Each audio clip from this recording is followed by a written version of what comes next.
Hello, boys and girls, and welcome back to another exciting episode of E-maginative Stories. My name is Eric, and today I will be reading you Disney's Raya and the Last Dragon. Let's begin. In the land of Heart, a young girl named Raya slipped into the chamber of the dragon gem. This magical gem had the power of the dragons to drive away the Droon, dark spirits that turned people to stone. Raya skillfully fought a masked warrior who revealed himself as her father, Chief Benja. He was proud that his daughter had passed the final test to become a guardian of the dragon gem. Benja made special meals for Raya. He included ingredients from the 5 lands that made up their world: Fang, Talon, Spine, Tail, and their home, Heart. Long ago these lands had been united as one harmonious world called Kumandra. Now they were bitter enemies. Benja believed that Kumandra could exist again if everyone learned to trust one another. Raya didn't believe that this could ever happen. Benja invited leaders from the other lands to Heart, but chaos broke out when Namari, the daughter of the Fang chief, tried to steal the dragon gem. The gem crashed to the ground and shattered into 5 shards. The evil Droon were awakened. Benja tried to ward them off, but the Droon were too powerful. He was turned to stone, while Raya and her best friend Tuk Tuk escaped with one of the gem shards.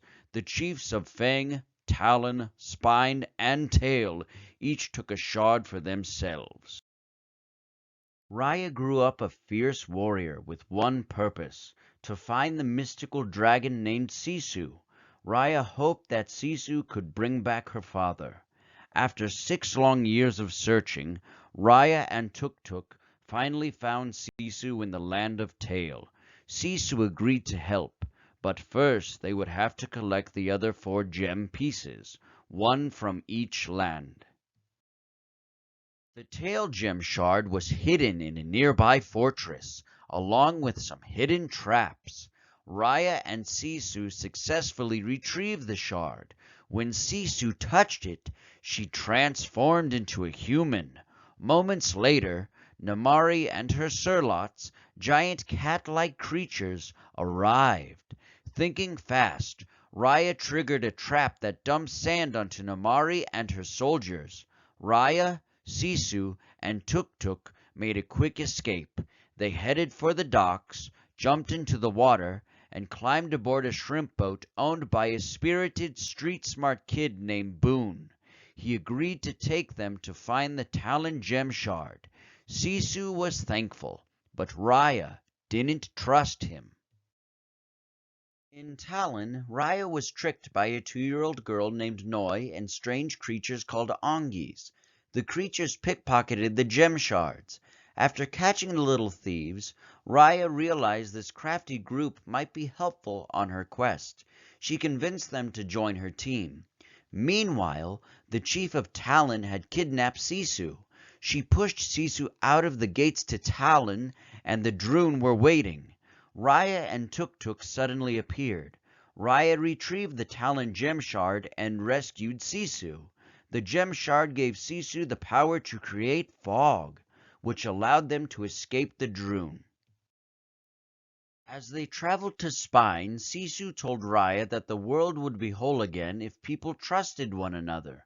Raya still didn't believe that, especially after they were captured and tied up by a fierce spine warrior named Tong. Sisu and Raya's friends helped them break free, but they weren't safe for long. Namari and her army had followed them to Spine. Raya faced Namari alone to allow her friends to escape. Both were skillful fighters, but Namari got the upper hand over Raya. Sisu transformed back into a dragon and defended Raya. Everyone was shocked and amazed, Namari most of all. Raya and her friends fled to Boone's boat, and Namari and her army returned to Fang. Tong then revealed that he had the Spine gem shard, which gave Sisu the power to create rain. Sisu appeared to fly across the sky as she ran on raindrops. Now the final missing gem shard was the one being kept in Fang. Sisu wanted Raya to trust Namari. She convinced Raya to ask Namari to work together. Raya reluctantly agreed. The group traveled to Fang, where Noi and the Ongis brought Namari a gift and a note asking for her help. Namari sent out a flare signaling that she would meet with them.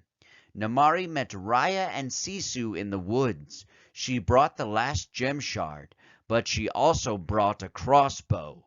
Raya threw out her sword to defend Sisu. Suddenly, the crossbow triggered. An arrow hit Sisu, and she fell into the Fang Canal. The water dried up around her. Raya stormed after Namari. As they clashed swords, Namari said that she had never meant to hurt Sisu. Outside, Raya's friends were saving others from the Droon. Instead of continuing to fight, Raya and Namari joined forces to help. With the gem shard's powers nearly gone, Raya realized that trust was the only path to peace, just as her father and Sisu had said. Raya then gave her gem shard to Namari. Without its protection, she was turned to stone by the Droon. Boon, Noi, and Tong handed their shards to Namari as well and were turned to stone. Namari put all the pieces of the dragon gem back together again, just as the Droon closed in. The magic inside the restored dragon gem created a blast of light that destroyed all the Droon. Rain began to fall, and everyone was brought back to life, even the dragons. Raya reunited with Sisu and then traveled back home to Heart to find her father. Years had passed since they had seen one another, but Benja would always know his daughter. Benja's dream of peace had finally come true. Kumandra was restored. The end. Thank you all for tuning in to the reading today, and thank you all for reading along with me. Be sure to tune in next time for the next book that I will be reading titled Encanto. Until then, keep using your imaginations and be sure to like and subscribe to my channel. Thank you.